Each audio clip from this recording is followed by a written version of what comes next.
Hello friends, मैं राहुल कुमार मेहता और चलिए हम कोशिका चैप्टर का अगले पार्ट लेकर के आए हैं और आप लोग एकदम देखते रहिए एक एक पॉइंट। और जितना हम समझाते हैं लिखने के बाद भी दोस्तों, हम जितना समझाते हैं उतना पर आप ध्यान दीजिए। कोशिका एकदम खींच तिर के समझ में आएगा दोस्तों, ये क्वेश्चन आपको नहीं छूटने वाला है। चलिए हम देखते हैं यहाँ पे, हम इसमें आगे बढ़ेंगे दोस्तों कि लाइसोसोम, इसके बारे में पहले समझ लीजिए दोस्तों, तब शॉर्ट इसके मारिएगा, इसको उतारिएगा। लाइसोसोम, इसकी खोज दोस्तों क्रिश्चियन डी डुबे ने किया था। क्रिश्चियन डुबे ने लाइसोसोम की दोस्तों खोज किया था। और कहने का मतलब है कि कार्य, देखिए दोस्तों, इसका कार्य कोशिका के अंदर पाचन कार्य करना, माने कोशिका को एकदम पाचित कर देना दोस्तों, कोशिका को एकदम पाचित कर देना, पूरा साफ सुथरा रखना, इसका काम होता है कोशिका को साफ सुथरा रखना, स्वच्छ रखना। अगर कोई कोशिकांग काम नहीं करता है तो उसे पाचित कर देना। मान लीजिए दोस्तों कि जानते हैं कोशिका में सबसे अच्छा कोशिकांग कौन सा है, अगर हम माने सबसे अच्छा कोशिकांग, तो यही है लाइसोसोम।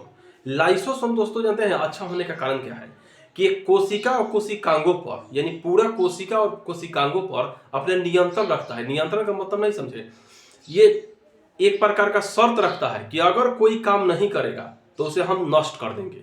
इसका लाइसोसोम का सबसे अच्छा काम यही है कि अगर आप काम नहीं कीजिएगा तो आप नष्ट हो जाइएगा। ये आदमी को भी जीवन से इसे प्रेरणा लेना चाहिए। हर लोग में है दोस्तों कि आज पढ़े पढ़े मन नहीं किया, नहीं पढ़े मन नहीं किया, 3 महीना काम नहीं किए, लेकिन हमारे शरीर में, हमारे कोशिकाओं में ऐसा नहीं है। लाइसोसोम का निर्माण ही दोस्तों इसलिए हुआ है कि कोशिका के अंदर कोई भी हानिकारक वायरस जंतु पहुंचे तो उसे ही समाप्त कर देता है। क्योंकि दोस्तों लाइसोसोम में देखिए, यही लाइसोसोम है, इसमें 24 प्रकार के एंजाइम पाए जाते हैं। यह कोशिका के अंदर घूमते रहते हैं कोशिका द्रव में। और जानते हैं इसका सबसे अच्छा काम क्या है कि अगर कोई कोशिकांग, जैसे मानिए कोई कोशिकांग हुआ, अगर वो काम नहीं कर रहा है तो उसको ये उस पर नहीं होता है, एंजाइम जल छींटते हैं। एंजाइम जल जिस प्रकार छींटेंगे ना, वो क्या होगा, वो समाप्त हो जाएगा। जिस प्रकार हम लोग शुद्ध होने के लिए गंगाजल छिड़कते हैं, उसको बुझे कि कोशिका के भीतर एक प्रकार गंगाजल है, उसे नष्ट करके नहीं कहते स्वच्छ बना देता है। ये गंगाजल भी इसे आप लोग कह सकते हैं। इसके बाद अगर मानिए कोई कोशिका बोला कि भाई हमारा काम करे का मन नहीं, हम काम ना करो, तो काम ना करो, जानते हैं क्या करता है, काम ना करे तो हो जो स्वाहा, यानी खुद ही फट जाता है। और फटता है तो जानते हैं क्या होता है, इसमें से 24 प्रकार के एंजाइम निकलता है। और 24 प्रकार के एंजाइम निकलने से पूरा कोशिका ही समाप्त हो जाता है। तो सबसे अच्छा अगर कोई कोशिकांग है तो वह है लाइसोसोम, जो कि कोशिका को यह कहता है एक शर्त पर कि हम तो रहेंगे, लेकिन जब तक रहेंगे तुम्हें काम करना पड़ेगा, नहीं काम करोगे भाई तो तुम समाप्त हो जाओगे। तो ये रहा आपका लाइसोसोम की कहानी। देखिए दोस्तों, पूरा इसको उतार लीजिएगा। इसे देखिए दोस्तों, ये कोशिका को ही नष्ट करता है, इसलिए इसे आत्महत्या की थैली कहते हैं। इसमें 24 प्रकार के एंजाइम पाए जाते हैं, तो इसलिए आप लोग इसे आराम से उतारिए। खोज, कार्य और लाइसोसोम उतारिए दोस्तों।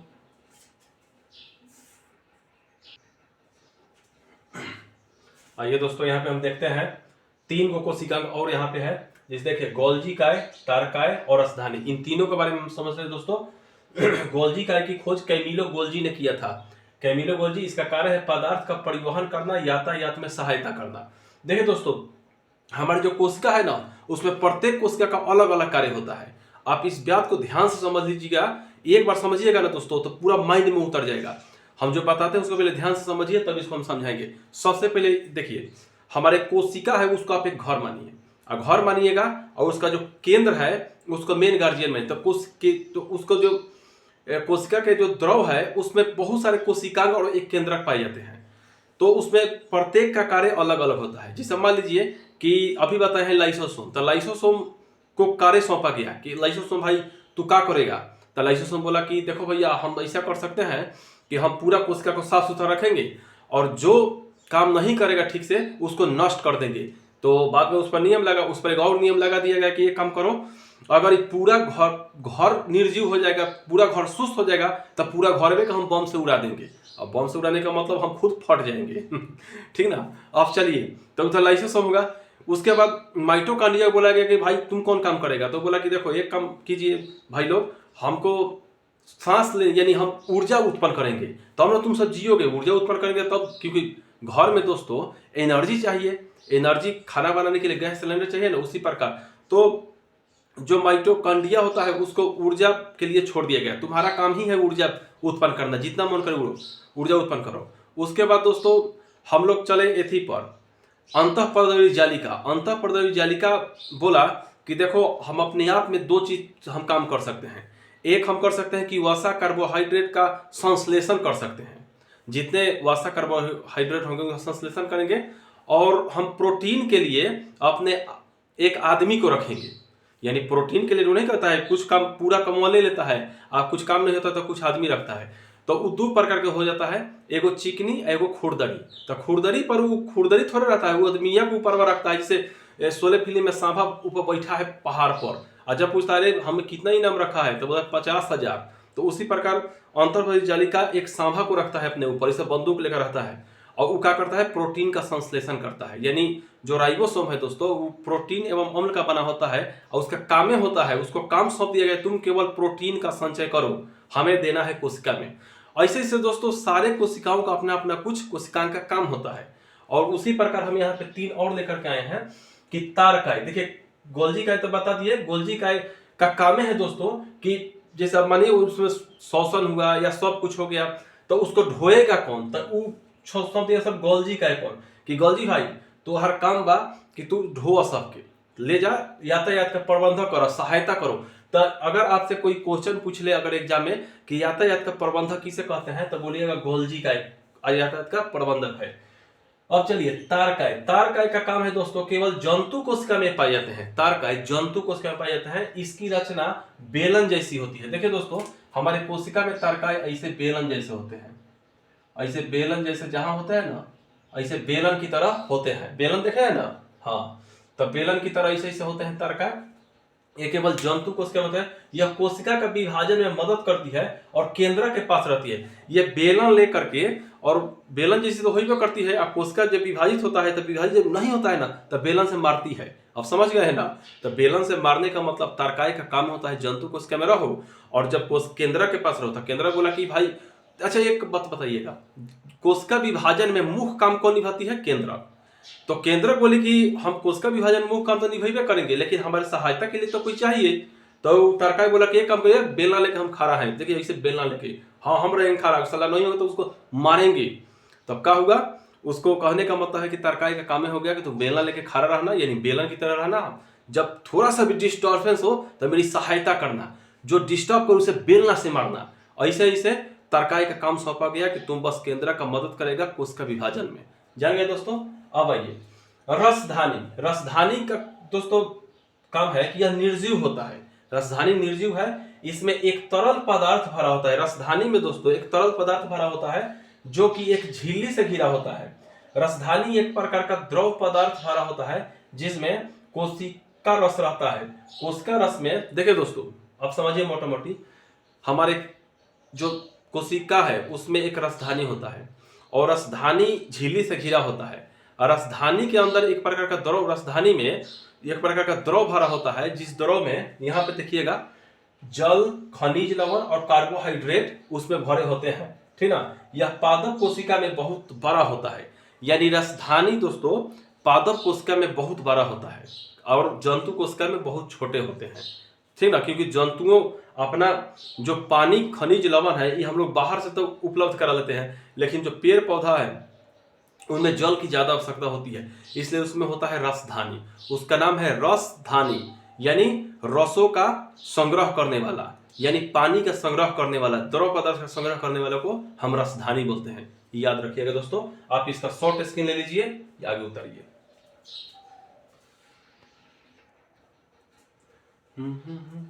चलिए दोस्तों, आइए हम अब आपको यहाँ पे बताते हैं कि कोशिका को दो भागों में बांटा गया है। देखिए दोस्तों, एक होता है कोशिका के संरचना कितने होते हैं, मैंने कोशिका के संरचना दिखाएं, तो कोशिका के संरचना दिखाना है तो कोशिका झिल्ली, कोशिका द्रव, केंद्रक में दिखाइएगा। लेकिन अगर आपसे पूछ ले कि कोशिका को कितने भागों में बांटा गया है, तो इस पॉइंट को याद रखिएगा कि कोशिका को दो भागों में बांटा गया है, एक प्रोकैरियोटिक कोशिका एवं यूकैरियोटिक कोशिका। हम लोग जितने हैं ये सब यूकैरियोटिक कोशिका में हम लोग आते हैं। पेड़ पौधा या उसके बाद जितना जंतु है ये सब यूकैरियोटिक कोशिका में आते हैं। इसके अलावा प्रोकैरियोटिक कोशिका में दोस्तों कौन आते हैं, तो देखिए ध्यान से। प्रोकैरियोटिक कोशिका में आइए में अंतर क्या है, सबसे पहले अंतर समझिए। देखिए ध्यान से देखिएगा, हम समझाएंगे, जितना लिखा है उससे ज्यादा समझाएंगे। देखिए ये अर्ध विकसित होता है। आप कुल मिलाकर के ये जान लीजिए दोस्तों कि जो ये होता है ना, ये इतने छोटे छोटे जीव होते हैं कि जिन्हें हम खास रूप से अपने नंगी आंखों से नहीं देख सकते हैं। इसलिए ये अर्ध विकसित होते हैं। प्रोकैरियोटिक कोशिका अर्ध विकसित, पूरा विकसित नहीं होता है। केंद्रक अविकसित, इसका जो केंद्रक होता है वो भी अर्ध विकसित होता है। राइबोसोम 70 प्रकार के पाए जाते हैं, ये हम आपको पहले ही बताए थे। कोशिका विभाजन नहीं होता है इसमें, कोशिका विभाजन हो भी नहीं करता है क्योंकि कोशिका विभाजन के लिए कोई चांस नहीं होता इसमें। इसके बाद श्वसन झिल्ली में होता है, जो ऊर्जा उत्पन्न होते हैं श्वसन दर, जहां से जंतु जीवित रहते हैं, इसके झिल्ली में होते हैं। अब चलिए यूकैरियोटिक जो हम लोग में पाए जाते हैं, पूर्ण विकसित होता है। रियल है, ये पूर्ण विकसित क्यों ना हो, इसमें केंद्रक होता है, कोशिका द्रव होता है, कोशिका झिल्ली होता है, केंद्रक झिल्ली होता है, लाइसोसोम, राइबोसोम, तारकाय, बहुत कुछ होते हैं। पूर्ण केंद्र होता है। रियल है, हम लोग का जो कोशिका में केंद्र होता है उसमें उसके भीतर केंद्रिका होता है, गुणसूत्र होता है, केंद्रक द्रव होता है, बहुत कुछ होता है। राइबोसोम 80 प्रकार के पाए जाते हैं, बहुत बढ़िया। कोशिका विभाजन होता है। देखिए दोस्तों, इसमें कोशिका विभाजन होता है क्योंकि कोशिका विभाजन में हम आपको पहले ही पढ़ा चुके हैं कि केंद्रक भाग लेता है, या केंद्रक की सहायता कौन करता है, हम ये भी बताया है। तो केंद्रक की सहायता करता है तारकाय, जो बेलन की आकार का होता है, हम बताए हैं। तो इसके बाद दोस्तों श्वसन माइटोकॉन्ड्रिया में होता है। जी हाँ, इसमें कोशिका में श्वसन हम नहीं बताए कि सबका अलग अलग कार्य है, अलग अलग कार्य है। माइटोकॉन्ड्रिया काम है सांस लेना, लेकिन अब प्रोकैरियोटिक कोशिका में दोस्तों झिल्ली में सांस फूलते रहता है, याद रखिएगा कहीं नहीं। तो ये रहा आपका दोस्तों कोशिका से संबंधित पूरा। अब एक चीज और रह गया है जिसको हम पढ़ाएंगे कोशिका में। वैसे बहुत कुछ है लेकिन अभी धीरे धीरे हम ले चलेंगे। वीडियो कैसा लग रहा है आप लोग जरूर बताइएगा, कमेंट कीजिएगा, ताकि हम ऐसा ही आप लोग के लिए वीडियो लाते रहें। लाइक जरूर कीजिएगा और जितना हो सके दबा के शेयर कीजिएगा दोस्तों, ताकि हम आप लोग के लिए। एक बात और याद रखिएगा यहाँ पे ध्यान से, देखिए हम इसको मिटाते हैं, आप इसका शॉर्ट स्क्रीन ले लीजिएगा। यहाँ पे देखिए दोस्तों, अगर हम अंतर समझें पादप कोशिका एवं जंतु कोशिका, इन दोनों का अंतर समझिए क्या है दोस्तों। ये रहा आपका पादप कोशिका। पादप कोशिका में दोस्तों यहां पे देखिएगा चौकोर होता है। कैसा होता है दोस्तों? चौकोर, चौकोर होता है। लेकिन हम लोग में जो कोशिका पाए जाते हैं ये होते हैं हम लोग के कोशिका। देखिएगा, ये होता है पादप कोशिका और ये होता है हम लोग में कोशिका। ये सब दोस्तों हम लोग में कोशिका पाए जाते हैं। ये देखिए, ये हम लोग में ये होते हैं गोल, ये होते हैं दोस्तों गोल। तो कोई आपसे पूछे कि पादप कोशिका, हम एक काम और, इसमें कोशिका भीति पाए जाते हैं। ये जो है आपका, ये कोशिका भीति है, याद रखिएगा, बहुत इंपॉर्टेंट दोस्तों। कोशिका भीति ये बना होता है दोस्तों सेलुलोज का। देखिए दोस्तों, पादप कोशिका में कोशिका भीति होता है, जबकि हम लोग में कोशिका नहीं होता है, यानी जो जंतु कोशिका होता है उसमें कोशिका भीति नहीं होता है। ये जो कोशिका भीति होता है दोस्तों ना, ये पादप कोशिकाओं को कठोर और दृढ़ बनाता है। और कहने का मतलब है कि इस सेलुलोज का बना होता है। सेलुलोज का याद रखिएगा, सेलुलोज जानवर ही पचा सकते हैं, हम लोग के एंजाइम वैसा नहीं है कि हम लोग सेलुलोज पचा सकें। पेड़ पौधा इस सब में दोस्तों सेलुलोज का होता है। उसके बाद कोशिका झिल्ली होता है दोस्तों, और तब जाके इसमें भीतर इसके केंद्रक कुंद्रक होते हैं, इसको याद रखिएगा। इसके अलावा इसमें अगर आपसे कोई पूछे तो यही बताइएगा कि बाकी सब कुछ सेम पाए जाते हैं। जो इसमें पाया जाता है इसमें भी पाया जाता है, लेकिन एक जैसे कोशिका भीति सेलुलोज। इसके अलावा दोस्तों इसमें लवक, कहने का मतलब है कि पादप कोशिका में एक लवक पाए जाते हैं। लवक जो कि 3 प्रकार के होते हैं लवक। एक होता है दोस्तों अवर्णी लवक, एक वर्णी लवक, एक हरी लवक। ये तीनों को बताएंगे। अगर आपको ये उतारना है दोस्तों तो उतारिए, हम आगे चलते हैं। इसको उतार लीजिएगा देख करके। अब आइए दोस्तों, पादप कोशिका में, पादप कोशिका, पादप कोशिका में दोस्तों देखिएगा कि इसमें लवक होते हैं। लवक ये लवक दोस्तों कितने प्रकार के होते हैं? 3 प्रकार के होते हैं, याद रखिएगा। ये लवक 3 प्रकार के होते हैं। एक होते हैं दोस्तों हरित लवक, एक होते हैं दोस्तों अवर्णी लवक, और एक होते हैं वर्णी लवक। इन तीनों के बारे में हम आपको बताते हैं, आप ध्यान से मेरे बात को सुनिएगा, तीनों को एकदम कंट्रोल कीजिएगा। देखिए दोस्तों, हरित लवक है ना, इसमें एक पर्ण हरित होता है। हरित लवक में पर्ण हरित होता है, जिसे इंग्लिश में क्लोरोफिल बोलते हैं इंग्लिश में। यही पर्ण हरित के कारण पौधे का रंग दोस्तों हरा दिखाई देता है। पौधे का रंग कैसे दिखाई देता है? हरा। पौधे इसी के कारण, हरित लवक के कारण देखा जाए, इसे इंग्लिश में क्लोरोप्लास्ट बोलेंगे।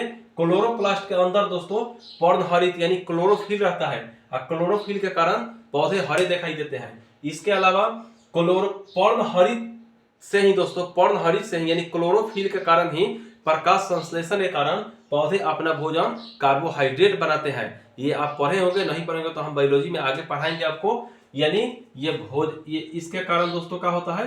हरा होता है। इसके अलावा भोजन बनता है दोस्तों, याद रखिएगा। इसको क्लोरोफिल भी बोलते हैं,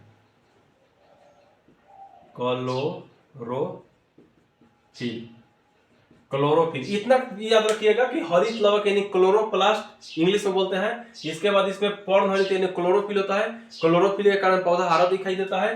क्लोरोफिल में भोजन का निर्माण होता है, पर यानी सूर्य के प्रकाश, जल और कार्बन डाइऑक्साइड जो पौधा भोजन बनाता है दोस्तों, उसे हम कहते हैं। अब देखिए अवर्णी लवक दोस्तों, अवर्णी लवक क्या है? अवर्णी लवक रंगहीन होता है, रंगहीन होता है दोस्तों। अब वो वैसे जगह पर होता है जहां सूर्य की प्रकाश पौधा पर ना पहुंच सके। सूर्य प्रकाश न पहुंचे, सूर्य प्रकाश जहां नहीं पहुंचता है, ये भोजन संग्रह करता है, भोजन संग्रह का काम करता है। अवर्णी लवक उस जगह पर होता है दोस्तों जहां भोजन बनता है, वहां सूर्य के प्रकाश नहीं पहुंचता है, ये रंगहीन होता है। एग्जाम में उठा सकता है, इसलिए हम आपको लिख दिए हैं। इसको आप याद करिए। जैसे मान लीजिए कि आलू के भाग, ऊं के भीतर वाला भाग, उसके बाद जड़, उसके तना, ये सब दोस्तों क्या होते हैं? अवर्णी लवक उसमें पाए जाते हैं। अवर्णी लवक दोस्तों ये रंगीन होते हैं, ये दोस्तों रंगीन होते हैं। और जितने, जैसे मानिए कि फूल, पत्ते, इसके बाद फल, ये जितने होते हैं रंगीन होते हैं दोस्तों, वो सब वर्णी लवक के कारण वो सब रंगीन होते हैं। इसको याद रखिएगा। तो पादप कोशिका में एक लवक भी पाए जाते हैं। लवक तीन प्रकार के होते हैं, एक हरित लवक, अवर्णी लवक, वर्णी लवक। दोस्तों हरित लवक में पर्ण हरित पाए जाते हैं, जिसके कारण जिसे हम क्लोरोफिल भी बोलते हैं। ये हरा होता है, भोजन का संग्रह करता है। अवर्णी लवक रंगहीन होते हैं, सूर्य के प्रकाश जहां नहीं पहुंचता है और भोजन का संग्रह करते हैं। इसके बाद दोस्तों वर्णी लवक रंगीन होते हैं। और रंगीन कौन कौन सा होता है? तो पूरा पौधा रंगीन होता है, फूल, पत्ते, ये सब रंगीन होते हैं, और जिसमें सब में वर्णी लवक पाए जाते हैं। जैसे गजरा देखे हैं कभी? गजरा का रंग लाइकोपेन के कारण होता है। इसके बाद दोस्तों जितने जो टमाटर देखे हैं, लाइकोपेन। गजरा का जो है कैरोटीन, गजरा में कैरोटीन पाया जाता है, इसके कारण उसका रंग वैसा होता है। टमाटर में लाइकोपेन पाया जाता है। ऐसा ही सही जितने फल फूल होते हैं ना किसी कारण क्या होते हैं? रंगीन होते हैं, और वर्णी लवक का ही देन है दोस्तों। आप इसको उतार सकते हैं। हम आगे फिर वीडियो लेकर के आएंगे। जय हिंद।